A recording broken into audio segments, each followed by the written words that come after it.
ಟಾಟಾ IPLನ match number 60 Kolkata Knight Riders versus Mumbai Indians. ಈ match ಬಗ್ಗೆ ಮಾತಾಡೋದಾದರೆ, ಈ ಮ್ಯಾಚಲ್ಲಿ ಯಾರು ಗೆದ್ದರು ಯಾರು ಸೋತರು ಇದರಿಂದ ಟೇಬಲಲ್ಲಾಗಲಿ ಬೇರೆ ಕ್ವಾಲಿಫಿಕೇಷನ್ ಆಗಲಿ ಯಾವುದೇ ಥರದ ಒಂದು ಮ್ಯಾಟ್ರ್ ಆಗಲ್ಲ. ಬಟ್ ಸ್ಟಿಲ್ ಈ ಮ್ಯಾಚಲ್ಲಿ ಏನಾದರೂ ಮುಂಬೈ ಅವರು ಗೆದ್ದರೆ ಅವ್ರಿಗೊಂದು ಒಳ್ಳೆ ರಿವೆಂಜ್ ಆಗುತ್ತೆ. ಆ್ಯಂಡ್ KKR ಅವರು ಟಾಪ್ 2 ಅಲ್ಲೇ ಇರ್ತಾರೆ. ಸೊ ಮೇ ಬಿ ಅಂತ ಏನು ಡಿಫ್ರೆನ್ಸ್ ಇರಲ್ಲ.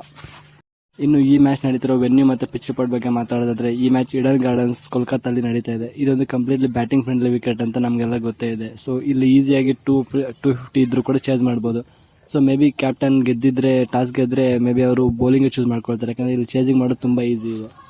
ಇನ್ನು ಎರಡೂ ತಂಡಗಳ ಹೆಡ್ ಟು ಹೆಡ್ ಸ್ಟಾಟ್ಸ್ ನೋಡ್ಕೊಳ್ಳೋದಾದರೆ, ಒಟ್ಟಾರೆಯಾಗಿ 33 ಮ್ಯಾಚ್ ಆಡಿದ್ದಾರೆ. ಅದರಲ್ಲಿ 23 ಮ್ಯಾಚಲ್ಲಿ ಮುಂಬೈ ಅವರು ಗೆದ್ದಿದ್ದಾರೆ. 10 ಮ್ಯಾಚಸಲ್ಲಿ ಕೋಲ್ಕತ್ತಾ ಅವರು ಗೆದ್ದಿದ್ದಾರೆ. ಸೊ ಈ ಸ್ಟ್ಯಾಟ್ಸ್ ನೋಡಿಕೊಂಡ್ರೆ ಮುಂಬೈ ಅವರು ಕ್ಲಿಯರಾಗಿ ಕಂಪ್ಲೀಟ್ ಡಾಮಿನೇಷನ್ ಮಾಡಿದ್ದಾರೆ ಅಂತಲೇ ಹೇಳ್ಬೋದು.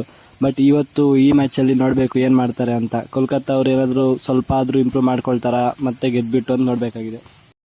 ಇನ್ನು KKR ಅವರ ಪ್ರಾಬಬಲ್ ಪ್ಲೇಯಿಂಗ್ 11 ನೋಡ್ಕೊಳ್ಳೋದಾದರೆ, ಅವ್ರ ಕಡೆಯಿಂದ Phil Salt, Sunil Narine, Angkrish Raghuvanshi, Andre Russell, Rinku Singh ಹಾಗೂ ಅವರ captain Shreyas Iyer, Ramandeep Singh, Venkatesh Iyer, Mitchell Starc, Varun Chakravarthy, Harshit Rana ಹಾಗೂ ವೈಭವ್ ಅರೋರಾ ಅವರು ಕಣಕ್ಕಿಳಿದಿದ್ದಾರೆ.